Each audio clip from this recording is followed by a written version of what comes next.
My name is Grace Myers, and I'm 28 years old. 3 hours ago, my mother grabbed my wrist in a lawyer's office and whispered that if I received a single penny from my grandmother's will, she would make my life a living hell, and she meant every word. The lawyer read 5 pages. The house, the savings, the jewelry, all of it went to my mother. She smiled like she'd already won. Then the lawyer cleared his throat and said there was an amendment, filed 3 days before my grandmother died, and my mother's face lost every trace of color. Before I tell you what happened next, if you enjoy stories like this, please take a moment to like and subscribe, but only if this one truly resonates with you. Drop your location and local time in the comments. I love knowing where you all are listening from.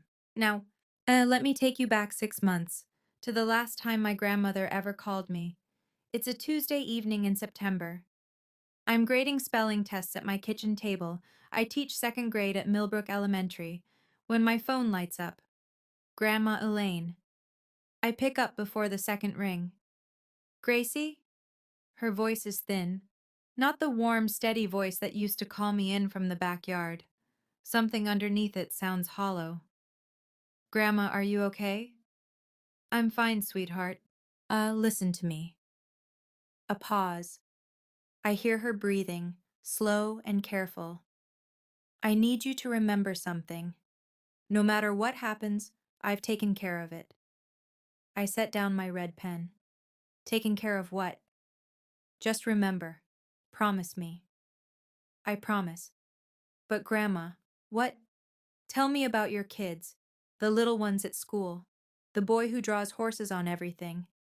And just like that, she changes the subject. That's Elaine Whitfield for you, the woman who raised me more than my own mother did. She picked me up from school every afternoon while my mom was out networking or lunching or doing whatever mattered more than me. Grandma taught me to make pie crust from scratch. She read me Charlotte's Web 4 times in one summer.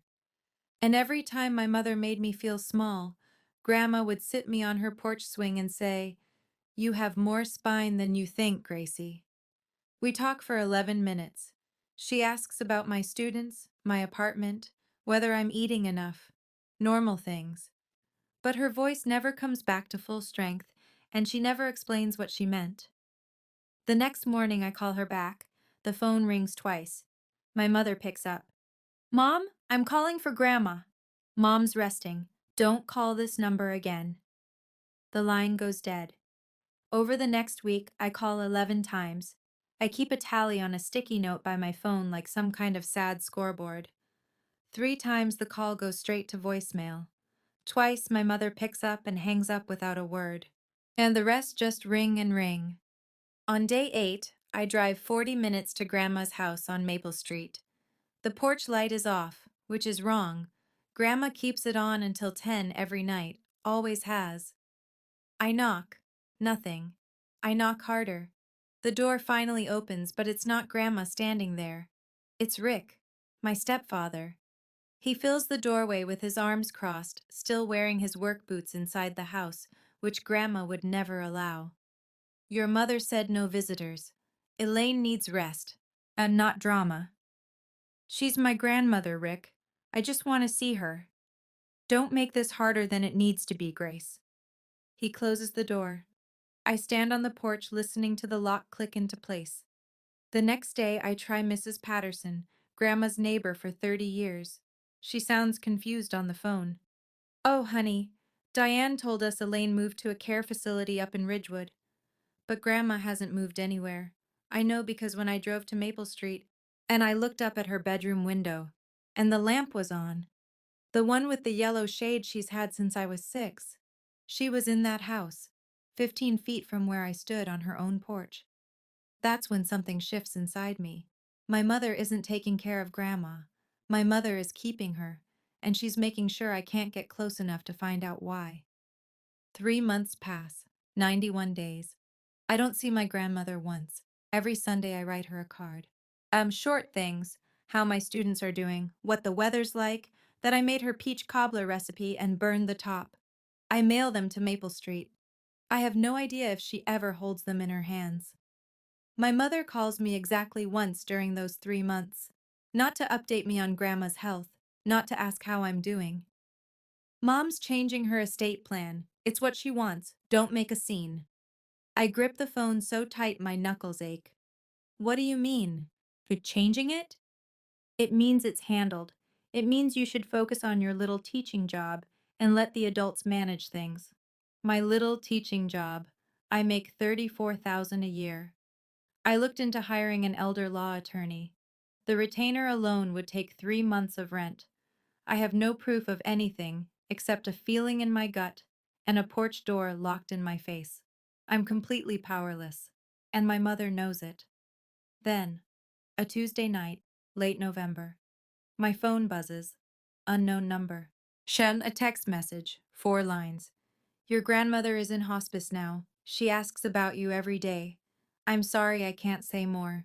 Please don't give up on her. No name, no explanation. Just someone reaching out through a crack in the wall my mother built. I read that message 7 times. I screenshot it. I press my phone against my chest like it's a letter from a war zone, because in a way, it is. Someone knows the truth. Someone is watching. But who? And I sit on the floor of my apartment that night, back against the wall, a box of old photos open in my lap. There's one from my 8th birthday. Grandma and me blowing out candles together, her arm around my shoulders, both of us laughing. My mother isn't in the frame. I don't think she was in the room. I start doing the math in my head. Not money math, loss math. If I stay quiet, I lose the chance to say goodbye to the only person who ever fought for me. I lose every photo, every journal, and every piece of jewelry Grandma promised would be mine someday. I lose the house where I learned what love was supposed to feel like. But worse than all of that, I lose myself. Because this is the pattern. When I was 18, Grandma gave me her old Buick so I could drive to college. My mother sold it within a month, said it was an eyesore in the driveway. I said nothing. When my mother told her friends at church that I was ungrateful and distant, I said nothing. But when she forgot my college graduation, I said nothing. 28 years of nothing. If I stay quiet now, Grandma dies thinking I didn't care enough to fight back. I kept asking myself, was I wrong for wanting to see my own grandmother? Was I being selfish, like my mother always said? Or was she the one who had crossed every line? Honestly, I still don't know if I waited too long to push back. What would you have done? Would you have fought harder? Or would you have been afraid of losing everything too? Tell me in the comments because back then I really needed someone to tell me I wasn't crazy. I don't sleep that night. By morning, I have a plan. Not a great one, but a plan. Years ago, Grandma added me as a secondary contact on her insurance. I remember because she made me write down the policy number on an index card. Keep this somewhere safe, Gracie, just in case. At the time, I thought she was being dramatic. But now I understand. She was thinking ahead long before I realized anyone needed to. I call the insurance company. After 40 minutes on hold, a kind woman confirms Grandma is receiving hospice care through Meadowbrook Home Health. I hang up and drive straight there. The lobby smells like floor cleaner and flowers that are one day past fresh. I approach the front desk and give my name. The woman behind the counter types, pauses, and looks up at me with practiced sympathy. I'm sorry, ma'am. Your name isn't on the approved visitor list. I'm her granddaughter, her only granddaughter. I understand. But the primary contact, a Diane Myers, provided a specific list. We're required to follow it. My mother put together a list of people allowed to see my dying grandmother, and left me off it. I sit in the parking lot for an hour. The engine is off. My hands are on the steering wheel, and I'm not sure when they started shaking. Then I see a woman in scrubs walking out the side entrance. Middle-aged, tired, carrying a canvas tote. She reaches her car, then pauses. Looks across the lot. Looks straight at me through my windshield. Holds my gaze for 3, 4 seconds. Then she turns away and gets in her car. I don't know her name. Not yet. 2 weeks later, my phone rings at 7 in the morning. My mother's name on the screen feels like a stone dropping into water. Mom passed this morning. Funeral's Thursday. Wear something appropriate. Not, I'm sorry, Grace. Not, she went peacefully. Not, are you okay? Instructions. That's what I get. A dress code. Thursday comes. The church is half full. Neighbors, book club women, a few cousins I haven't seen in years. Grandma's casket sits beneath a spray of white roses that my mother almost certainly picked out for the photos. And there is Diane, center stage, dabbing her eyes with a handkerchief, hugging every single person who walks through the door. I was with her every single day until the end, she tells Mrs. Patterson. She says it loud enough for the whole pew to hear. I never left her side. I stand in the back row. Nobody asks how I'm doing. Nobody asks where I've been. They already have Diane's version of the story. Rick passes me on his way to the restroom. Doesn't look at me. Just mutters, "Don't cause any trouble today." I watch my mother accept sympathy for a death she made lonelier than it had to be. And something inside me turns very still and very cold. Then, a hand on my shoulder. Gentle. I turn.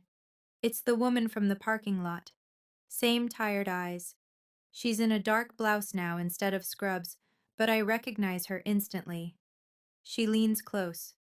She talked about you. Every day. Before I can say a word, before I can even ask her name, she steps back, turns, and disappears through the side door of the church. Every day. Grandma asked about me every day. 1 week after the funeral, as an email lands in my inbox from the law office of Howard Callahan. Subject line, Estate of Elaine R. Whitfield. Reading of Last Will and Testament. Friday, 2 o'clock. Please confirm attendance. My phone rings before I finish reading. Diane. You got the email? Yes. Just show up and keep quiet. Why would I need to keep quiet? Because there's nothing in that will for you, Grace. How do you know that? A pause, then flat and final. Because I made sure of it. 6 words. That's all it takes to confirm what I've feared for 3 months. My mother didn't just take care of Grandma. She took care of the paperwork too. She made sure every dollar, every floorboard, every piece of my grandmother's life was pointed in one direction. Hers. I set the phone down on my kitchen counter and stare at the ceiling. No lawyer, no savings, no recording of that call. It's my word against hers, and in this family, my word has never been worth much. I think about calling one of those free legal hotlines. I think about driving to the police station. I think about standing up in the lawyer's office and telling everyone what Diane did. But with what proof? A blocked phone log, a parking lot memory, a stranger who touched my shoulder and walked away? I don't have a hand to play. My mother holds every card. But somewhere underneath all that, underneath the panic and the grief, I hear Grandma's voice from that September phone call. A thin but certain. I've taken care of it. I still don't know what that means. But Friday, I'll be there. And I won't keep quiet. Not this time. Thursday night. The apartment is quiet except for the hum of the refrigerator and the sound of my own breathing. I'm sitting cross-legged on my bed with a shoebox of photographs. Grandma and me at the county fair, powdered sugar on our chins. Grandma teaching me to sew a button, my fingers clumsy, her hands steady over mine. But Grandma at my high school graduation, holding a sign that said, "That's my girl," in block letters she'd painted herself. My phone buzzes. Rick. Tomorrow is about respecting your mother's sacrifices. Elaine would be ashamed of you if you made a fuss. I read it twice. Then I set the phone face down. Elaine would be ashamed. He actually typed those words. The man who locked me out of her house. Had the man who stood in her doorway like a bouncer at a club and told me not to cause drama while my grandmother was dying on the other side of the wall. I pick up the photo from the county fair. Grandma is looking at the camera, but her hand is on my shoulder. It's always on my shoulder. You have more spine than you think, Gracie. And then the other voice, from that last phone call. No matter what happens, I've taken care of it. I put the photos back in the box. I set my alarm for 7. I lay out a navy dress. Simple, clean, something Grandma would approve of. I don't know what tomorrow holds. I don't know what's waiting in that lawyer's office. But I decide something in the dark, with my grandmother's voice echoing in my chest. I'm going to show up. I'm going to sit in that chair, and I'm not going to let anyone make me feel small. Not tomorrow. Friday, 1:47 p.m. The law office of Howard Callahan sits on the second floor of an old brick building on Main Street, right above the hardware store. I take the narrow stairs slowly. Each step creaks like it's announcing me. The conference room is small, wood-paneled walls, a long oak table, a window that looks out onto the town square where kids are chasing pigeons in the afternoon sun. It smells like coffee and old paper. I'm not the first to arrive. Diane is already seated to the left of the head of the table, hair freshly blown out, black dress, pearl earrings. Grandma's pearl earrings, I notice. Faye already on her ears before the will has even been read. Rick sits beside her, arms folded, jaw set. He doesn't acknowledge me. Aunt Linda, my mother's younger sister, is across from them, clutching her purse in her lap like a life preserver. We make brief eye contact. She gives me a tight, nervous smile. Two women I recognize from Grandma's church sit near the window, Barbara and Joan, Grandma's closest friends. They nod at me, but there's something behind their eyes, pity, or maybe judgment. Diane's funeral performance is still fresh. At the head of the table sits Howard Callahan, 60s, silver-haired, reading glasses perched at the tip of his nose, calm in a way that fills the room. In front of him is a document folder, thick, held together by a binder clip. But I notice something. The folder isn't one stack, it's two. The top section is thinner, held by a blue clip. Beneath it, a second section, thicker, secured with a red one. Two sections, two clips. Thank you all for being here, Callahan says. We'll begin in a moment. I take the last empty chair, at the far end of the table, alone. Callahan opens the blue-clipped section and arranges his papers. The room settles into the kind of silence that presses against your ears. Then my mother moves. She leans toward me, not casually, not subtly. She reaches across the gap between our chairs and grabs my wrist. Not my hand, my wrist.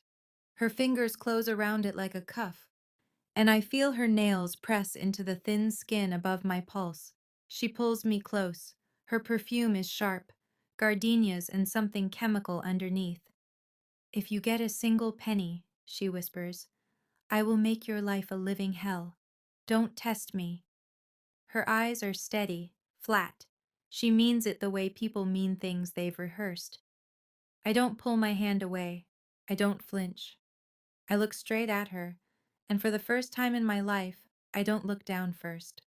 Something has changed in me. Though I can't name it yet. Maybe it's the 3 months.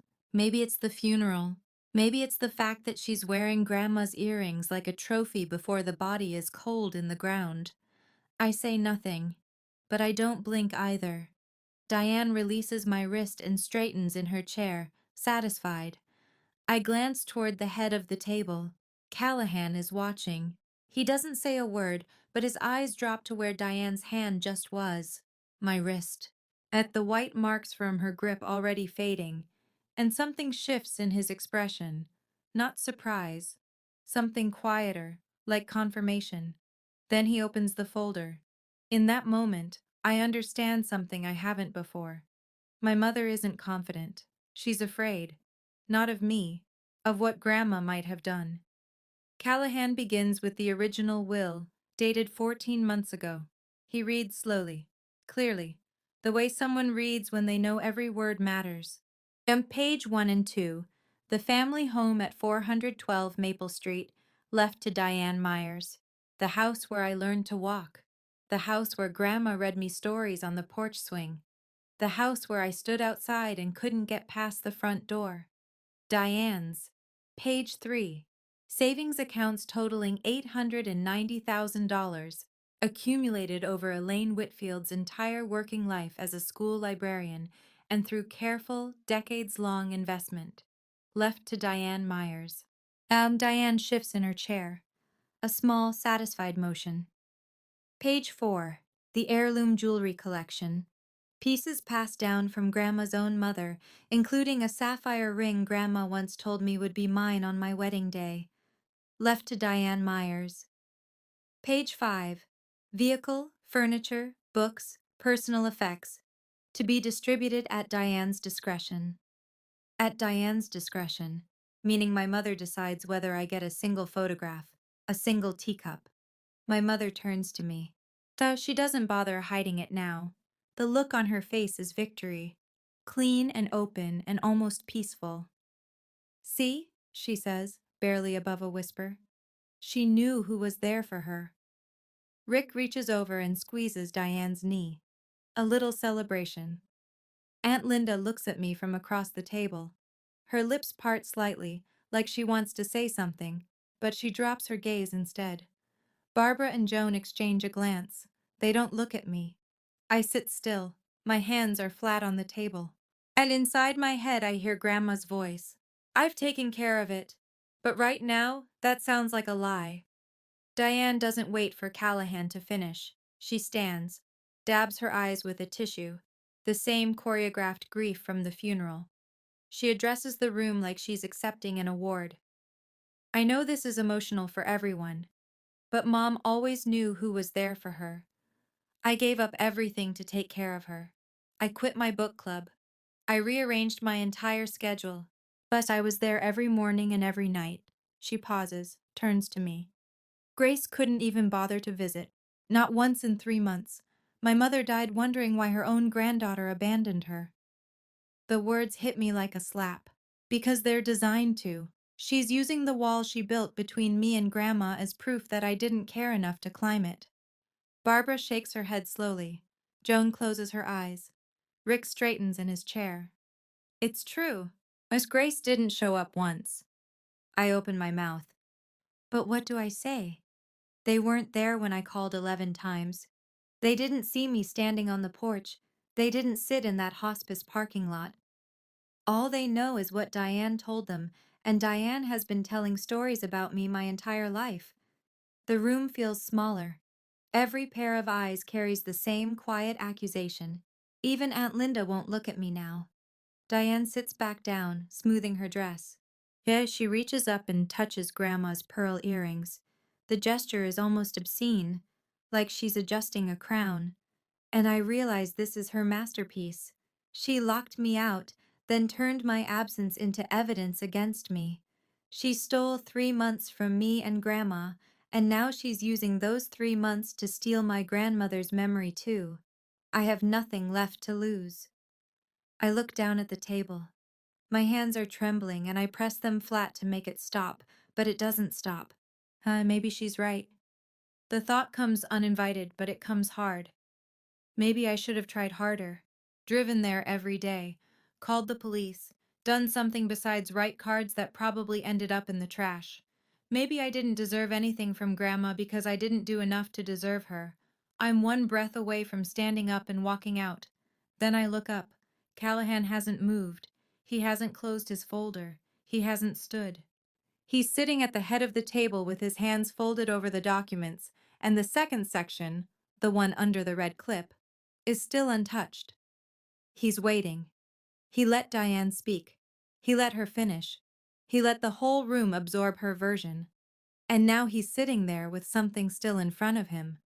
Diane catches it too.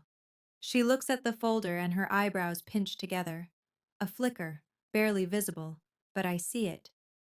Mrs. Myers, Callahan says, his voice unchanged, as steady as a metronome. If you're finished, I'd like to continue. Diane laughs. One short syllable, more air than sound. Oh, is there more? Callahan removes the red clip. He lifts the second stack of papers and sets them squarely in front of him. There is an amendment to this will, he says, filed 3 days before Elaine Whitfield's death. The room goes silent. Not quiet. Silent. At the kind of silence where you can hear the clock on the wall and someone's stomach and the pigeons outside the window all at once. Diane's smile dissolves. What? Callahan speaks the way a surgeon works. Precise. Unhurried. No wasted motion. In addition to the original will, Elaine Whitfield executed a codicil and simultaneously established a separate legal instrument, an irrevocable trust, 3 days before her passing. He lets the word sit there. Irrevocable. Ma, for those unfamiliar, an irrevocable trust, once executed, cannot be revoked, amended, or contested by any party. It exists outside the probate process entirely. Diane grips the edge of the table. What trust? I never heard about any trust. Callahan doesn't respond to her directly.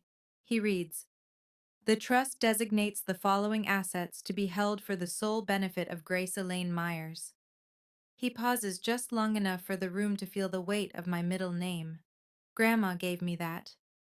First, the savings accounts totaling $890,000 to be transferred into the trust in their entirety. Diane's chair scrapes back an inch. Second, the residential property at 412 Maple Street, title to be transferred to the trust, with Grace Myers as sole beneficiary. Third, the personal journals of Elaine Whitfield, 14 volumes spanning 1980 to the week of her death, designated specifically for Grace Myers. Diane is on her feet. That's not possible. She was on morphine. She couldn't have signed anything. Callahan removes his glasses, sets them on the table, and looks at her directly. The amendment was witnessed by a licensed hospice nurse and notarized by a mobile notary public. Elaine was assessed as mentally competent by her attending physician on the same day the documents were signed. He replaces his glasses. The trust is irrevocable. It cannot be contested, altered, or dissolved. Barbara's hand covers her mouth. Joan leans forward. Aunt Linda is perfectly still. Furthermore, Callahan continues, Elaine requested that the witnessing nurse be available to confirm the circumstances of the signing, should any party raise a dispute. He nods toward the conference room door. It opens. And the woman who walks in is someone I've seen twice before, once through a windshield in a hospice parking lot, and once at a funeral, where she touched my shoulder and told me my grandmother talked about me every day. She sits in the chair Callahan has set beside his own. Her name, I learn in the next breath, is Margaret Dawson. Everyone calls her Maggie. She's a licensed hospice nurse with Meadowbrook Home Health. She was assigned to my grandmother for her final 6 weeks. Maggie looks at Diane. Then she speaks to the room. Elaine was fully alert on the day of signing. She dictated the terms of the trust herself, clearly and without hesitation. Diane's mouth opens, but nothing comes out. Elaine told me that her daughter had restricted her granddaughter's visits, Maggie continues. She said her daughter had taken her phone. She told me she'd been pressured into signing the original will during a period when she was too weak to resist. Joan makes a small sound. Barbara turns and stares at Diane. Elaine asked me to contact Grace from my personal phone. That text message, that was me. And she asked me to witness the new documents because she wanted someone outside the family to protect her final wishes. The room reshapes itself. I can feel it. The way gravity shifts when truth enters a space that's been holding a lie. Barbara and Joan are no longer looking at me with pity. They're looking at Diane. And Diane looks like she's been turned inside out. Callahan opens a slim envelope from inside the folder. Elaine included a request that one specific passage from her final journal be read aloud at this proceeding. He unfolds a photocopied page. I recognize Grandma's handwriting. Looping, careful cursive, the same penmanship she used to label every jar in her pantry. Callahan reads, "My daughter Diane has not allowed Grace to visit me in over 2 months. She took my phone from the nightstand while I slept. She brought papers and said I needed to sign them. I was tired. I signed. Was I should not have, and I knew it the moment the pen left the paper." The room is so quiet I can hear Aunt Linda breathing. I love my daughter, but I cannot let her take everything from Grace. Grace is the only one who ever loved me without wanting something in return.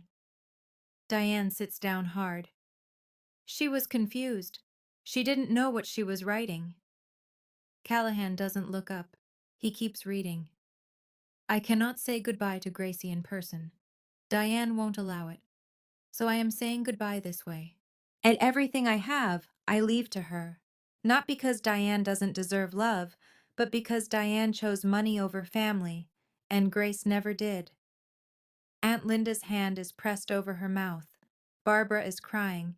Joan has turned away from Diane entirely. Diane's voice cracks. Those journals don't prove anything. The entries are dated and consistent across 14 volumes, Callahan says, closing the page. Elaine's cognitive state was documented by hospice staff throughout her care.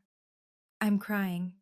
Not because of the money, not because of the house, because my grandmother fought for me from a bed she couldn't leave, with a pen and a nurse and a plan she built in secret. She said goodbye the only way they let her. Diane turns to Callahan. Her voice shakes, but it's anger, not grief. I'll contest this. She was dying. She was medicated. No court will uphold this. Callahan folds his hands. Same posture he's held all afternoon, not a hair out of place. Mrs. Myers, but the trust is irrevocable. It was established as a separate legal instrument, independent of the will. It is not subject to probate and cannot be contested through that process. A licensed physician documented Elaine's mental competency on the day of execution. The notarization is valid. The witness is a licensed healthcare professional with no personal connection to the beneficiary. Every sentence lands like a door closing. Diane spins toward me. Her composure is gone. Makeup smudged, the hands shaking, the careful performance stripped away. You did this. You put her up to this. I look at my mother, and for the first time today, I speak. I didn't know about any of this until 5 minutes ago. You're a liar. I haven't spoken to Grandma in 3 months, Mom. My voice is level. I don't raise it. I don't need to. You made sure of that. The room holds its breath. Rick's arms have uncrossed. He's leaning slightly away from Diane, or like a man who just realized he's standing next to something that's about to collapse. Barbara turns to Joan and says nothing. She doesn't have to. Aunt Linda is staring at Diane with an expression I've never seen on her face before. Not sympathy, not fear. Recognition. Like she's finally seeing something she's been looking away from for years. The narrative my mother built, dutiful daughter, ungrateful granddaughter, is crumbling in front of 7 witnesses. And she can't lie fast enough to rebuild it. Callahan turns to me. Miss Myers, do you have anything you'd like to say? I stand up. I don't rush it. I smooth my dress. Grandma would have wanted me to look put together. And I look around the room. Barbara, Joan, Aunt Linda, Rick, Maggie. Then I look at my mother. I'm not going to fight with you, Mom. Grandma made her decision, and I'm going to honor it. The same way I would have honored her, if you'd let me see her. Diane's jaw tightens. You don't deserve any of it. Maybe, but Grandma thought I did. I hold her gaze. And her voice is the one that matters in this room. My mother has no answer for that. Not because she can't speak, but because there's nothing she can say that 7 people in this room will believe anymore. I turn to Callahan. Mr. Callahan, I'd like to accept the trust as written, and I'd like to proceed with changing the locks on my grandmother's house this week. He nods once. I'll handle the paperwork. I pick up my bag. I push in my chair, because Grandma raised me to leave a room the way I found it. I walk toward the door. Behind me, Diane's voice, stripped raw. You'll regret this, Grace. I don't turn around. I don't respond. I walk through the doorway and down the narrow stairs, past the hardware store, and out into the afternoon sun of a town square where kids are still chasing pigeons and the world has no idea what just happened in that second-floor conference room. But I know. Grandma knew. And that's enough. Small towns have short memories, but fast mouths. Within a week, everyone who matters knows. Not because I tell them, I don't tell anyone. The story walks out of that conference room on 6 pairs of legs and spreads like weather. Barbara calls me on a Sunday. Her voice is thick with something between shame and grief. Grace, I owe you an apology. At the funeral, the way we looked at you, we had no idea Diane kept you away. Your grandmother talked about you constantly. She showed us your cards, the ones you mailed every week. She kept them in a basket by her bed. She got them. Grandma got my cards. I have to sit down. Joan calls the same afternoon, says almost the same thing. And then adds, we told Diane we won't be attending her Christmas gathering this year, or any year. Aunt Linda drives to my apartment. She stands in my doorway and cries. I should have asked more questions. I knew something was off. Diane was too controlling about the visits, too insistent that everything was fine, but I didn't want to get involved. You're involved now, I tell her. She nods. And I hear through Aunt Linda that Diane spent the following week calling every estate attorney within 100 miles. Not one of them would take the case. An irrevocable trust, properly executed, with physician documentation and an independent witness. There's no angle of attack. Every lawyer told her the same thing. It's done. Rick, I'm told, has stopped being supportive. The inheritance he counted on evaporated in a single afternoon. And now all that's left is Diane's credit card debt and the second mortgage on their house. He and Diane argue every night, loud enough for their neighbors to hear. 2 weeks after the reading, my phone rings. Diane. I almost don't answer. But something in me knows this is the last conversation we'll have for a long time, and I want to walk away clean. Grace. Her voice has changed. The sharpness is gone. Now it's soft, pleading. The victim voice. I've heard it my whole life. It usually aimed at other people. This time it's aimed at me. Grace, I'm your mother. You can't shut me out. I took care of Grandma for years. I deserve something. You deserve to be heard, Mom. So I'm listening. What exactly did you do for Grandma in those last 3 months? Silence. You took her phone. You locked her door. You told her neighbors she'd moved. You kept me away from her deathbed. My voice is steady. Each sentence is a fact, not an accusation. And then you stood at her funeral and told a room full of people that I abandoned her. I did what I had to do. And Grandma did what she had to do. Longer silence. I can hear her breathing, uneven, ragged. I love you, Mom, but I don't trust you. And I'm not going to let you control me the way you controlled her. Don't call me again unless you're ready to be honest, truly honest, about what happened. I hang up. That phone call was one of the hardest things I've ever done. A part of me wanted to forgive her right there. Part of me wanted to scream. And a quieter part kept wondering, did she ever really love Grandma? Or was it always about the money? What do you think? Was Diane always this way? Or did desperation turn her into someone she never meant to become? Have you ever had to draw a line with your own parent?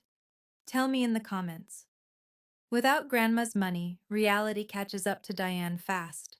Aunt Linda fills me in, not to gossip, but because she thinks I should know. Diane owes $43,000 in credit card debt. She and Rick took out a second mortgage 2 years ago to remodel their kitchen. The monthly payments were manageable only because Diane assumed the inheritance would cover everything. She told Rick as much, promised him.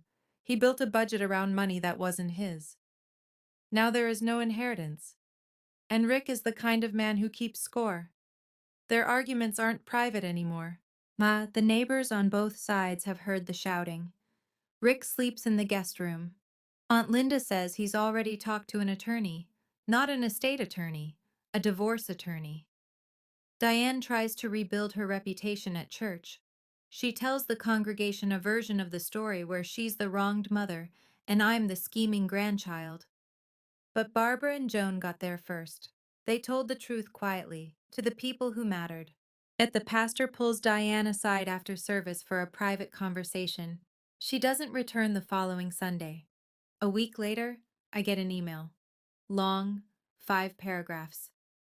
I'm sorry. I was scared. I was in over my head. Can we start over? I read every word. I sit with it. I think about Grandma, who loved Diane despite everything, who wrote in her journal that she wondered where Diane's selfishness came from and whether she was partly to blame. I don't respond. Not because I'm cruel. But because I've finally learned something. It took me 28 years to understand. Every apology from my mother has always been a door back to control. And this time, I choose to keep the door closed. The first time I open the door of 412 Maple Street with my own key, I stand in the entryway for a full minute and just breathe. The house smells the way it always has: lemon polish, old books, and something warm underneath that I can only describe as Grandma. Her kitchen still has the yellow curtains with the tiny flowers. Her armchair still holds the shape of her. The crocheted blanket she kept on the back of it is exactly where she left it. I walk through every room like I'm visiting a museum of the best parts of my childhood. The marks on the kitchen doorframe where she measured my height every birthday. The windowsill in the living room where she kept her violets. At the reading nook under the stairs where I used to hide with a flashlight and a stack of library books. In her bedroom, on the shelf beside the window, I find them. 14 journals. Dark green covers, numbered in her handwriting. 1980 to 2024. 44 years of a woman's interior life, lined up like soldiers. I sit on the floor and open the last one. The final page has my name on it. Gracie, if you're reading this, it means my plan worked. Don't be sad, be brave. And don't let anyone make you small again. Love always, Grandma E. I press the journal to my chest and I cry. Not the numb, shocked grief of the funeral, not the frustrated tears from the hospice parking lot. These are the tears you cry when someone who loved you reaches across the impossible distance of death and puts their hand on your shoulder one last time. She couldn't say goodbye in person, so she wrote it down and trusted it would find me. It found me. And I move into the Maple Street house on a Saturday in January. Aunt Linda helps me carry boxes. The place needs work. The porch railing is loose, the upstairs bathroom faucet drips, and the heating system makes a sound like a cat trapped in the walls. But it's mine. It's Grandma's gift, and I'm going to take care of it the way she took care of me. I use a portion of the trust to pay off my student loans. $31,000 gone. I set up a savings account. I don't buy a new car. I don't redecorate. I keep teaching second grade at Millbrook Elementary. My students don't know anything has changed, and that's how I want it. Every evening, I read a few pages of Grandma's journals. She writes about her girlhood in this very house, about marrying Grandpa, who died before I was born, about raising Diane. And here the pages get complicated. She loved Diane fiercely, but she saw the selfishness early. She writes about it with more sadness than anger. In one entry from 2009, she writes, Diane learned to take from somewhere, and I'm afraid it might have been from watching me give too much. She wasn't just protecting me. She was reckoning with her own part in the story, even at the end. I call Maggie to thank her. We meet at a diner in town. Over coffee, she tells me things I'll carry forever. Your grandmother was the bravest patient I ever had. She planned everything from that bed: the trust, the codicil, the journals, the timing. She had me call Mr. Des Callahan 3 times to make sure every detail was right. Maggie smiles. And she smiled the whole time. That's my grandma, fighting with a pen and a smile. I used to think that being a good daughter meant never saying no. I thought silence was loyalty. I thought if I just loved hard enough, if I was patient enough, if I was small enough, my mother would eventually love me back the same way. Grandma taught me something different, not through lectures, not through advice. It through what she did from a hospital bed with a failing body and a clear mind. She taught me that protecting someone you love sometimes means making the hard choice, even when it costs you peace. I don't hate my mother. I want to be clear about that. I don't wish anything bad on her. Some nights I still think about that email she sent. Can we start over? And part of me aches. She's my mom. That doesn't go away. But I've stopped waiting for her to become someone she's not. Here's where things stand. I don't call Diane. She doesn't call me. If that changes someday, it'll be because she's ready to be honest, not because I caved. I don't let Rick's texts get past my block list. I see Aunt Linda every other week for dinner. She's learning to cook Grandma's recipes, badly, and we laugh about it. I keep in touch with Barbara and Joan. I read Grandma's journals slowly, because I don't want them to end. And I live in the house on Maple Street. And I fixed the porch railing myself. The faucet still drips. I'll get to it. On warm evenings, I sit on the porch swing where Grandma used to hold me, and I watch the street go dark, and I feel something I haven't felt in a very long time. Solid ground. I'm 28 years old, and for the first time, I'm standing on it. That's my story. I never planned to share it. Yeah, but if it helps even one person realize they're not crazy for wanting boundaries with the people who are supposed to love them, then every word was worth it. Thank you for staying until the end. If this story made you feel something, hit subscribe and leave a comment. I read every single one. And if you've ever had someone protect you the way my grandma protected me, tell me about them. I'd love to hear it.